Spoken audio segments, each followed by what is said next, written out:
17 y 19. Estamos en la parashá Bo. Y aquí en esta parashá vemos las tres últimas plagas y también el fin de, eso se llama, a la preponderancia de Egipto sobre el pueblo de Israel, que es la preponderancia de una inteligencia, la inteligencia del cuerpo, la inteligencia de la pereza, la inteligencia de la mala inclinación. Porque tú tienes que saber que la salida de Egipto, la salida del pueblo de Israel de Egipto, es el símbolo de cómo una persona nace de un tipo de esclavitud, que es un tipo de esclavitud mental en la cual tú ni siquiera sabes que tú eres esclavo. Cuando una persona vive su vida en forma animalística, en forma en el mundo físico, desconectado de la santidad de la Torah y la pureza, automáticamente estás en un estatus que tienes que saber, eres un esclavo de la fisicalidad del mundo, eres un esclavo de los deseos, eres un esclavo de la mala inclinación. Por lo tanto, nadie te puede salvar, nadie te puede ayudar, lo único que te puede sacar esa esclavitud es Akadosh Baruj Hu. Porque, nosotros tenemos que hacer una pregunta antes que nosotros veamos todo lo que pasó desde el libro de Shemot hasta ahora la parashá Bo, de que el pueblo de Israel está esclavo en Egipto. ¿Por qué Hashem no lo hace de una forma natural? Que en el libro de Esther nosotros vemos que Hashem realiza, genera, provoca una salvación al pueblo de Israel de una forma natural, entre comillas, porque en la Torah nosotros sabemos que no existe tal cosa como coincidencia o como algo natural. Todo es Hashem. Como está escrito en la Torah, Ein Od Milvado, no existe nadie más que Hashem. Pero para el ojo y para la inteligencia humana parece algo natural X o Y, como la salvación de la época de Esther. En el libro de Esther vemos una salvación que Esther, como ella era la reina, ella pasó a ser la reina, o sea, había muerto la esposa del rey, Ahasverosh, en español Asuero. Entonces pasó a Esther a ser reina justo en el momento que se hizo un decreto. Entonces justo en el momento exacto Esther revela que ese decreto es de su pueblo. Entonces genera que el rey mate al enemigo del pueblo de Israel y que el pueblo de Israel se salve. Quiere decir una salvación en un estatus y en una forma que parece natural y que puede ser explicado con la lógica, que ni siquiera está escrito el nombre de Hashem claramente en el libro de Esther, contrario a Shemot. Shemot en español quiere decir nombres. El libro de Éxodo aparece claramente la revelación del nombre de Hashem, y la revelación del nombre de Hashem se manifiesta en base a los milagros y en base a las plagas de Egipto. Pero la pregunta y la cuchilla aquí es, ¿por qué Hashem no hizo la salvación aquella de la redención de Egipto como la redención del libro de Esther? ¿Por qué tiene que ser algo milagroso, Dafka, que sean 10 plagas milagrosas? Que dice Midrash que dentro de las 10 plagas habrían 10 plagas, porque estamos hablando aquí de la revelación del nombre de Hashem, que es la Kolelut, que es la generalización de todos los mundos supremos que están por encima de nosotros. Yud quiere decir Atzilut. La Yud empieza en Keter y termina en Jochma, eso quiere decir Atzilut. He quiere decir Binal, el Olam Abria, el mundo de la creación. Ahí tenemos 3 sefirot. Y es bien interesante cómo la parashá Bo viene a hablar de esas 3 sefirot, de las 3 plagas. Y Bo en gematria es 3. Para enseñarte, para dar un remes, que vamos aquí a hablar de las 3 sefirot. Y después viene Vav, que son 6 plagas, que vemos en la parashá anterior, todas las demás plagas. En la parashá Baera. Vav es Zerampim, que son Hesed, Geburah, Tiferet, Netzach, Yesod. Y la última G es Malhut. Entonces se revela el nombre de Hashem, se revelan las 10 sefirot y se revela una anagut y una forma del creador de manejar el mundo que está por encima de la naturaleza. Entonces la explicación de todo esto, una de las explicaciones de todo esto, porque todo lo que nosotros estudiamos, todas las cosas que nosotros vemos aquí tienen muchas explicaciones, y toda la Torah es infinita. Toda la Torah, cada persona tiene la capacidad de interpretar la Torah en base a las situaciones de su vida, en base a su raíz de alma, de 70 formas distintas. Y hay Torah que tú solo puedes revelar en el mundo. Hay Torah que yo solo te puedo enseñar a ti, específicamente a ti, que me estás escuchando. Y si no fuese por tú que me estás escuchando, quién sabe quién, José a lo mejor, que siempre me escucha, Hashem lo bendiga, de Argentina, a lo mejor yo no pudiese enseñar este tipo de enseñanza específica que estoy enseñando ahora. Y así todas las personas, Baruch Hashem, todas las personas que me estén escuchando, por su mérito están escuchando esta palabra, y solo tú podías escuchar esta palabra y tú le puedes dar una interpretación tú única, específica. contrario a todas las demás cosas en el mundo que una persona se puede dedicar, que tienen un fin, que no son infinitos y que no son particulares. Quiere decir, tú puedes ser un jugador de fútbol, por ejemplo, y hacer la misma jugada, las mismas cosas que otro jugador en cualquier otra parte del mundo o otro jugador en otra generación pasada. Pero en la Torah es específica, es particular. Cada persona viene a revelar una luz. Entonces, Akadosh Baruj Hu te está enseñando que en la revelación del pueblo de Israel que pasó, estamos hablando de una revelación del Creador en las 10 sefirot, que es a través del daño y la reducción de la inteligencia corporal, la inteligencia pecaminosa de la naturaleza del mundo, de la sociedad, cuando llega a su estatus de elevación y de florecimiento más grande. Eso genera ocultación de la revelación del Creador, ocultación de las luces supremas, como nosotros sabemos que está escrito en el Zohar HaKadosh, en la Parashá Va'era, en la página 4, que Akadosh Baruj Hu, cuando creó el universo, el Creador cuando hizo el universo, hizo una serie de fuerzas. Y eso lo vamos a estudiar, que se llaman como una electricidad espiritual, la cual está en la mano del ser humano de activar o no. Entonces, el Creador las reveló. Cuando el hombre peca, se ocultan. Adán las reveló, pecó, se ocultaron. Noah la reveló, pecó, se ocultaron. Abraham la reveló más Isaac, la reveló más Jacob. Y generó un punto de tal revelación que toda esa revelación estaba en un estatus de espera. El Creador no les dio una nagut milagrosa a ellos en ese momento, entre comillas, porque sí les dio, pero total que todo el planeta Tierra fuese afectado por ella, no. Pero toda esa fuerza el Creador la guardó para ¿cuándo? Para la revelación de el Creador primera y no última en la historia de la humanidad más grande, que todo eso culmina en la entrega de la Torah. Pero el preámbulo es la revelación de las 10 sefirot en el mundo, que viene primero, que tiene que venir precedida primero de la reducción del Kuah, así trabajará del Kuah de la clipa, la reducción de la fuerza del mal. Entonces, en la espiritualidad y en el mundo físico, en toda la historia, siempre pasa así. En mi vida personal siempre pasa así. Antes de que venga una revelación de una luz, antes que venga la revelación de la sefirot, etcétera, siempre hay una oscuridad, siempre hay un problema, siempre hay una dificultad bien grande.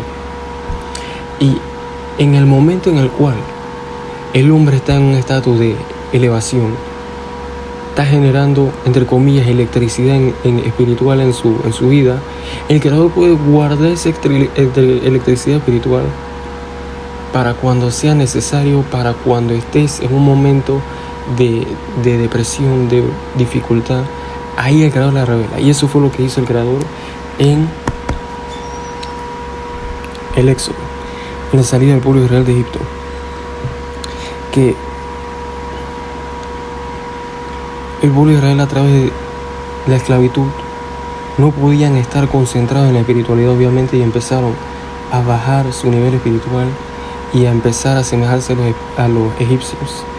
Está escrito que llegaron al nivel 49 de impureza. Existen 50 niveles de biná, 50 niveles de pureza, y existen 50 niveles de impureza.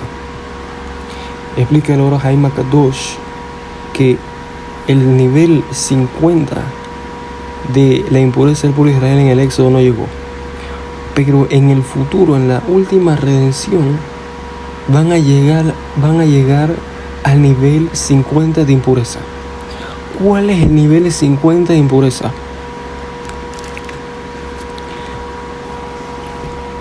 Gilui Arayot, las relaciones prohibidas, pero no solo las relaciones prohibidas. Si uno observa, no lo voy a explicar ahorita mismo en detalle, pero para mí, en base a la palabra Shar Nun, que si uno ve cómo se llama una persona que cambia su género, se llama Nituach Shinui Min. Nituach Shinui Min, una persona que se cambia de género, de forma. dentro de esa palabra existe un remes, una alusión a la palabra Sharnun. Que el cambio, el concepto de que un hombre se cambia el género, entre comillas, y se asemeja a una mujer exteriormente, eso es la Sharnun. Ese es el máximo nivel de impureza. Y para ayudar a ese concepto, Rav Saadia Gaon escribe que de todos los niveles de promiscuidad que existen muchos niveles de promiscuidad. El primero es un hombre que va a una mujer joven que todavía no ha tenido relaciones con ningún otro hombre, porque él le está abriendo las puertas a esa mujer. Ese es uno de los peores pecados, que tú le estás abriendo las puertas a esa mujer a que Hashem y la gente tenga relaciones con cualquiera y con toda la cantidad de hombres que se puede imaginar una persona. Entonces el primero tiene el mérito, entre comillas, el premio de todos los pecados que ella haga, con añadido al pecado de que tú estás profanando la mujer de otra persona. Estás profanando la mujer que va a ser la madre de los hijos de otra persona. Tú sabes el pecado que es ese. Tú sabes la vergüenza que debería dar toda esa promiscuidad que hay en este mundo. Cómo eso destruye la sociedad humana hasta el punto que las personas no tienen ninguna diferencia entre ellos y un animal. Hashem y Hashem. No quiero entrar en detalle. El punto es que el más alto, ese es el más bajo. Si ese es tan grave, imagínate, el más alto es una persona que es un homosexual. Ay. Entonces, todo eso existía en Egipto. Incluso operaciones de cambio de género, pero el pueblo de Israel no pecó con eso. ¿De dónde nosotros aprendemos eso? Porque la Torah llama a Potifar Potifera. Porque la Torah le tiene que cambiar el nombre a Femina. ¿Qué quiere decir? Que él literalmente se hizo Hashem y Hashem. Y la Torah ya prohíbe que un hombre se vista con vestimentas de mujer. Y también que una mujer se vista con vestimentas de hombre. ¿Por qué? Porque eso ya existía. Como dice el Salomón, no existe nada nuevo bajo el sol. Y eso eran actos de los egipcios.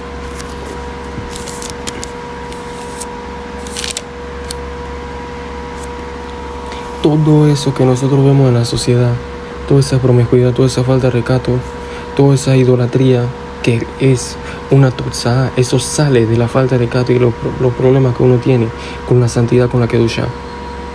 Que eso tiene que ver con el pecado original, no quiero entrar en detalle. Genera ocultación de la luz divina, de la creación y de la revelación de las 10 sefirot en el mundo, lo cual tendría como consecuencia una espiritualidad floreciente que también refleja en una cantidad de riqueza, de pureza, de bienestar que las personas no tienen ni idea. Hasta tal punto que yo recuerdo una vez que tuve un sueño bien interesante, en el cual una persona estaba tratando de encerrarme en un cuarto, y yo le dije a la persona, o sea, muchas veces me pasa eso en los sueños, que si alguien me está molestando en los sueños, yo digo que sea la voluntad del Creador que te duermas, y la persona se desmaya automáticamente, se durmió en ese momento, y antes que cerrar la puerta puse el pie y salí. Cuando salí, estaba con otra persona, salí y vi que los árboles y los frutos que estaban dando los árboles eran del tamaño literalmente de medio carro, un carro, o puede ser un carro, un Kia por ejemplo, un Picanto. Imagínate un fruto, un mango así, que había un fruto gigante. Y eso después, cuando me desperté, me recordó Midrashim que hablan acerca de la Torah y de los tiempos que el pueblo de Israel, que quiere decir que te voy a llevar a una tierra que sale de ella miel, leche y miel, etc. Eso está hablando de los frutos de la tierra de Israel eran grandes. Existe un historiador secular, judío secular, de hace 2000 años atrás, antes de la destrucción del templo. Que el templo representa la revelación de la Sefirot, la revelación de Hashem en el mundo, y un oasis de espiritualidad y de todos los bienes físicos, porque no están desconectados una cosa de la otra. Hay ciertos niveles espirituales que uno puede llegar a ver y tener una elevación espiritual en la comida como si uno estuviese meditando por varias horas, incluso más elevada, en base a ciertos nombres de Dios que uno medita cuando uno está comiendo. Eso eleva chispa de santidad y uno siente una elevación en el momento del alimento, como si uno estuviese rezando o como si uno estuviese estudiando Torah. Y el historiador que se llamaba Flavius Josephus tiene un libro que se llama en ese nombre, explica cómo los mercaderes israelíes eran los más prósperos de todos, porque ellos tenían los frutos más grandes, más bonitos, más jugosos de toda la tierra, porque la tierra de Israel era un oasis de riqueza física y espiritual. Pero todo eso, ¿por qué? Porque había revelación de la Shejina. El Mishkan, el templo, representa el Yesod, el fundamento, que es, como su nombre lo indica, la base de todos los mundos supremos, de todas las conexiones espirituales. Tú no puedes jamás tener ninguna conexión espiritual, o la conexión que puedes tener es mínima, si tú te has pagum, si tú te has dañado en el Yesod. Simple hecho que tú cuides el Yesod, eso ya te da una elevación espiritual y una conexión, una santidad que es como si meditaras todo el tiempo. No sé ni como si estuvieses bajo efectos psicodélicos todo el tiempo, o como si estuviese bajo los efectos del alcohol todo el tiempo. Ay, más o menos así me pasa con ayuda de Hashem. Y venían las plagas de Egipto a reducir las clipot, las negatividades que se habían adherido a las mismas 10 sefirot. Y una vez que se reducen las fuerzas del mal, es la imagen de la reducción de la fuerza del cuerpo. Cuando se reduce la fuerza del cuerpo, se revela el alma. Por eso existen varios libros que hablan de eso, como un libro que se llama Moreh Perishut, de muchos sabios antiguos que salían y caminaban por largas horas para cansar el cuerpo, como está escrito en el Midrash Eihar Rabati, que una de las cosas que cansan a la persona es el caminar largas horas, otra cosa es la falta de alimento, etc. Y todo eso es el propósito del ayuno, es debilitar el cuerpo para que pueda salir el alma. Otra cosa que debilita el cuerpo son los sufrimientos, las carencias, los problemas, etc.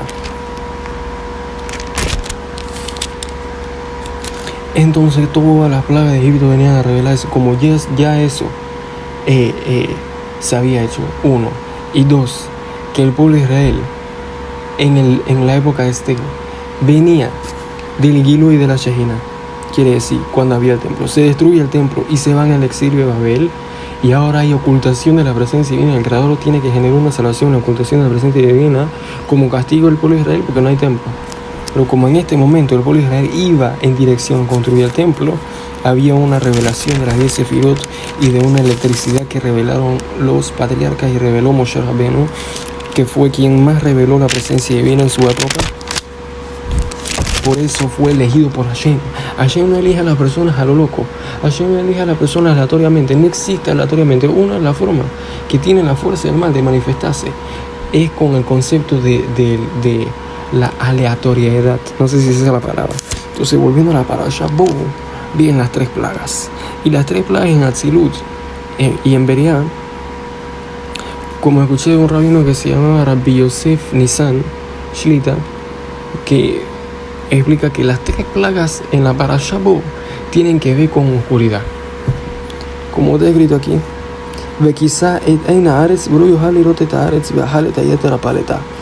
y vinieron las langostas, no sé si se llama así, y llenaron los cielos y no se podía ver la tierra.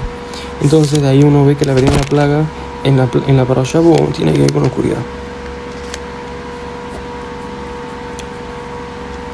Después la segunda plaga, que es Peshutó, en su sentido simple, de oscuridad. Y está escrito en el Zohar Kadosh, en la parasha Shemot, en la página 7, que en el futuro va a haber, en la plaga de Egipto, si no me equivoco, hubo 15 días o 7 días de oscuridad, si no me equivoco. En el futuro va a haber 15 días de oscuridad. Ese es uno de los mayores indicaciones e indicativos que viene Mashiach. Cuando tú veas que hay oscuridad total en la tierra, que no se ve el sol. Y mamás, yo he visto, no sé si eso sea verdad, yo creo que eso no es verdad, pero había una cuenta en Twitter hace unos años. Se llamaba The Sun is Gone. El sol desapareció. Y así en toda clase de videos y cosas como el sol era algo falso, obviamente, que no había sucedido en ningún lugar. Pero ¿por qué pasa eso? Nadie se puede imaginar algo que no tenga parte de verdad dentro de eso.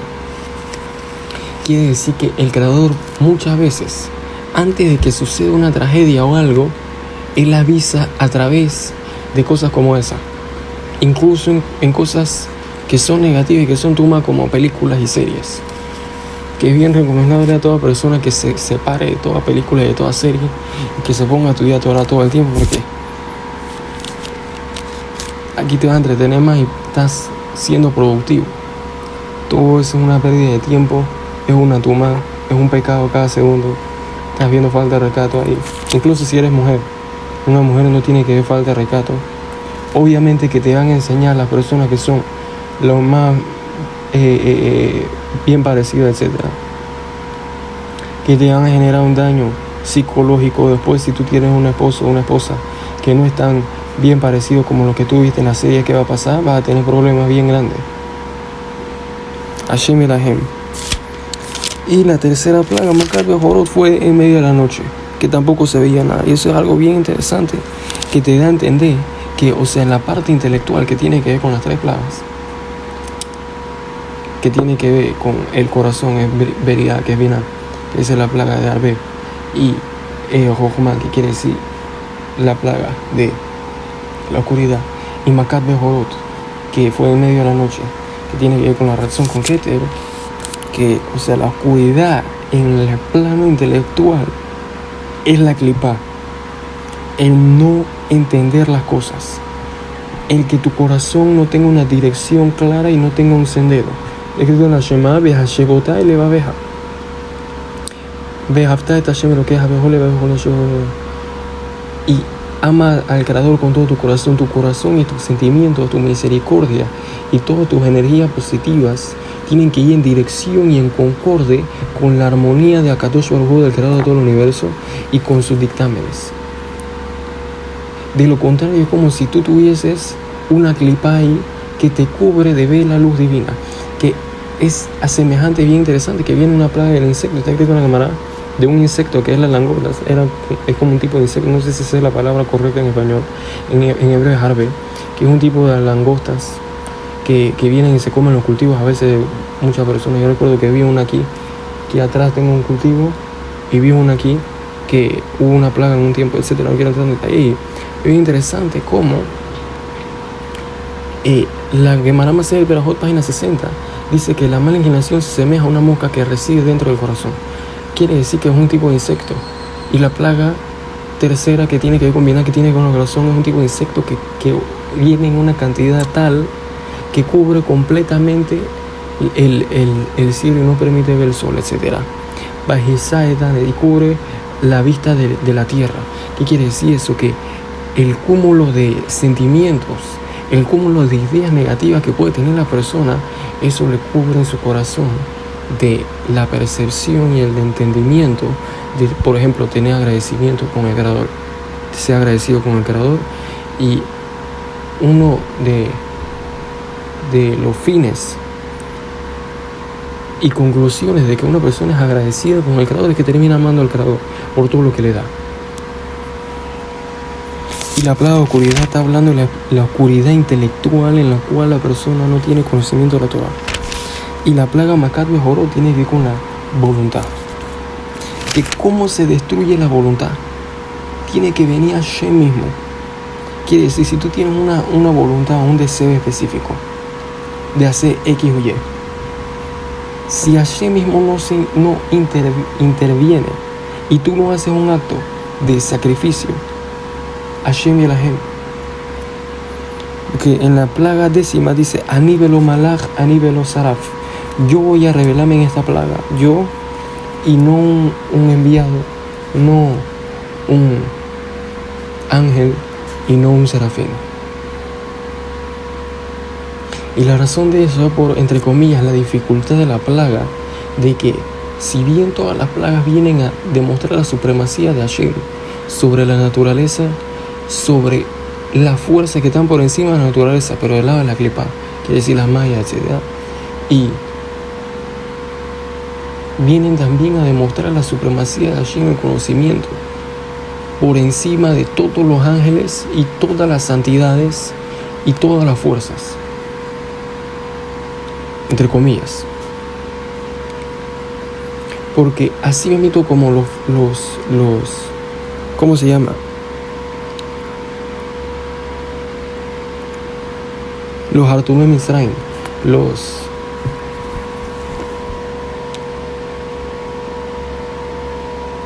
magos de Egipto, ellos dijeron, Etzba Elohim, esta es la mano del Creador, nadie puede hacer esto es un conocimiento increíble.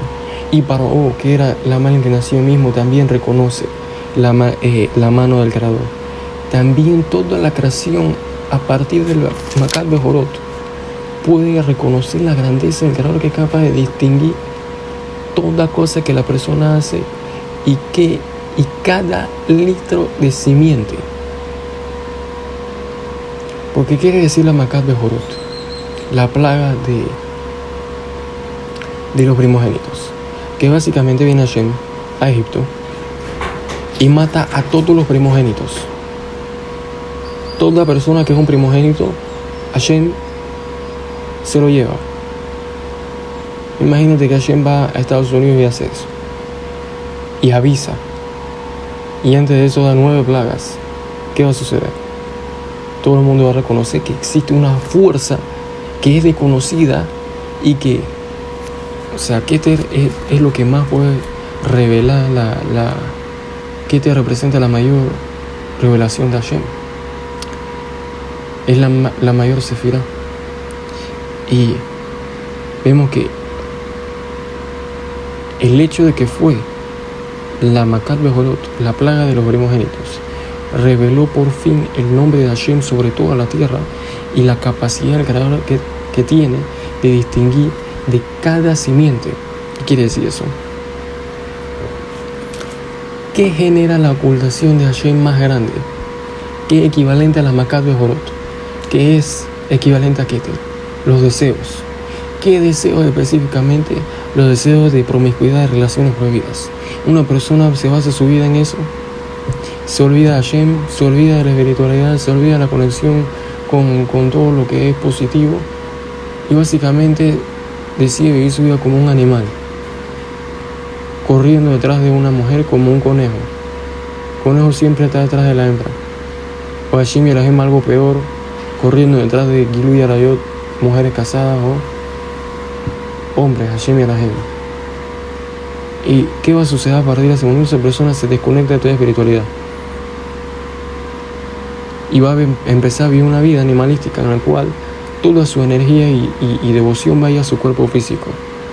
¿Por qué? Por el Keter de la clipa, que es la voluntad de él de perseguir sus deseos. Entonces, una de las cosas que hace eso es que él no ve la mano del Creador, y el Creador cuenta que quiere decir que existe un juez que cuenta cada gota de simiente que tú sacas de tu cuerpo en prohibición. Cada gota de simiente, si eres mujer, que tú causas que salga de su cuerpo en prohibición. Quiere decir moviéndote de ciertas maneras en TikTok. Quiere decir bailando enfrente de una cámara en short, o saliendo a la calle en short, o subiendo fotos en traje de baño. Cada gota de simiente que tú causas que salga, el Creador tiene una cuenta de eso, y vas a recibir un castigo que jamás le jalas mal. Pobre de ti que te cuente, se acaba el tiempo y no termina el tiempo. Mejor no, vamos a ahorrarnos el tiempo en contarte todos los castigos que le pueden venir a una persona que pierde el simiente o que causa que pierda el simiente, hombres y mujeres por igual. Está escrito en la Gemara Masejet Sotá, página 3, una persona que se toca el órgano sexual es como si trajese el diluvio. ¿Qué pasó en el diluvio? Murieron millones de personas. Una persona que pierde simiente en vano es como un genocida espiritual. Están matando a millones de personas. Tienes que pensar en justicia. Justicia. ¿Qué hubiese pasado si mis padres en ese momento hubiesen perdido el simiente? ¿Qué hubiese pasado si me hubiesen abortado a Shem y la Hem? Que el aborto, no le llames aborto, llámalo un asesinato de bebés en descaro total. Un asesinato de bebés animado, oculto, como le quieras llamar. Pero es un asesinato el cual no tiene ninguna diferencia con que tú agarres un arma de fuego y te metas en una escuela y le dispares a un niño. Toda esa sangre, que la simiente es sangre, el creador tiene cuenta exacta, sabe qué persona primogénita específica, sabe qué simiente entró por primera vez en la mujer, y sabe toda la simiente que fue perdida en pecado, Hashem y Anahem. Entonces, después de eso que sucede, viene Pesaj. Que Pesaj, Hashem y Anahem. Yo nada más de pensar en la palabra Pesaj me entra una elevación espiritual bien grande. Que Pesaj, ¿qué quiere decir Pesaj? Dice el Kadosh, Pesaj quiere decir, la P quiere decir boca. Saj, si lo escribe con Zain y con Kaf, quiere decir puro. Una persona que está puro en la boca. Quiere decir, no dice palabra obscena, no dice la shonara, no habla mal de los demás, no canta lo que se llama Shirei Agavim, canciones de promiscuidad, de formas del cuerpo de la mujer y de que quisiese el hombre hacerle a la mujer, y que la mujer quiere que le hagan a ella, etcétera. Todo eso es prohibido según la Torah y te estás dañando espiritualmente en tu boca. De la misma forma como si te sientas y empezases a decir palabras obscenas constantemente durante 3 minutos continuos. Que está escrito en los hermanos de Shabbat, página 33, que una persona que hace eso, incluso si es un huérfano y una viuda que hacen eso, que usualmente el Creador tiene misericordia más de ellos, como está escrito más adelante en la Parashat Mishpatim, que es una prohibición de la Torah, que escribe el Sefer HaHinuch, que está prohibido dañar en cualquier forma a un huérfano y una viuda. Incluso a esa persona el Creador no le responde y no le atiende sus oraciones y sus peticiones, y se le hace el Geinom cada palabra obscena que tú dices. Tu infierno se hace más grande. Ángeles de la destrucción, ángeles que son más grandes que Michael Jordan, con cadenas de fuego, que son armas letales peor que cualquier luchador de la UFC, esperándote para la tortura que ningún ser humano se puede llegar a imaginar en el otro mundo por una simple palabra. Pero paro quiere decir P o roaba P, un mal en la boca. ¿Qué quiere decir? Una persona que es malvado, que es como la malignación, que está desconectado del Creador, que es como el egipcio que está revelando la clipa, es un malvado con la boca. Pero la palabra P en gematria quiere decir Yesod. Y es interesante que el Ari Kadosh está revelando el Malhut ahora. Y ahora vamos a revelar el Yesod. De que eso también está hablando el Yesod. Pesaj quiere decir puro en el Yesod. Una persona que está puro en el Yesod. Y Pesaj también quiere decir Piseaj. ¿Qué quiere decir Piseaj? Una persona que cojea. Jacob vino era Piseaj. Quiere decir que era cojo. Eso tiene un secreto bien grande. El hombre es como si tuviese 3 piernas. De la misma forma que el hombre cuando camina tiene que subir la pierna y bajarla, subir la pierna siguiente y bajarla. El hombre cuando tiene relaciones sube la piel de su órgano y la baja, sube la pierna y la baja. Obviamente, si es impureza, es impureza. En base a su esposa, con Tarata Mishpaha, pureza en la familia, que era mujer, va al mikve, y está en toda santidad en un momento específico, etc. Es un precepto que estás moviéndote espiritualmente. Es un precepto increíble, uno de los mayores preceptos de todos. El primer precepto en la Torah, por orgullo, precio y multiplícate. Pero si en tu te estás moviendo en el lado de la tuma, en el lado de la impureza, y estás generando ocultación de la presencia divina, ocultación de la luz divina del Creador, de la Disefirot, que brilla a través de la Disefirot, etc. Entonces, ¿qué quiere decir Pisea? ¿Qué quiere decir un cojo? ¿Qué quiere decir que Jacob vino era cojo? El mejor de todos, el mejor entre comillas, de todos los patriarcas. Eso quiere decir una persona que es Pisea, que se salta, que va cojeando de la quirulla de las relaciones prohibidas. Para eso es cojo. Quiere decir, para perder el simiente, soy cojo. Ahí no puedo andar. Para tener relaciones con una mujer casada, soy cojo. Una goya, cojo. Nida, cojo. Hombre, cojo. Etcétera, etcétera. Familiar, etcétera. Ahí soy cojo, ahí no sé caminar, no sé andar. Eso es en el lado de la santidad, quiere decir es un yesod puro. Entonces después te dice, tú quieres que después de que nosotros, que Hashem vino, se reveló en el mundo, reduce las fuerzas del mal, las destruye, las humilla, etc. Revela su fuerza, su potencia, su omnipotencia, etc. Tú quieres que eso continúe, tienes que cumplir con Pesaj. Que el secreto es se cojo en la tercera pierna, en la pierna del centro, con las relaciones prohibidas. Y así se reconstruye el templo y así vuelve la luz divina de la creación que hubo en ese momento cuando el hombre utiliza y se conduce de esas formas. Esa es la parasha Boom. Por ahora vamos a concluir este shiur y en el siguiente vamos a hablar de la parasha Peshalach, Besiata Dishmaya. Baruch Hashem Leolam. Amén, be amén.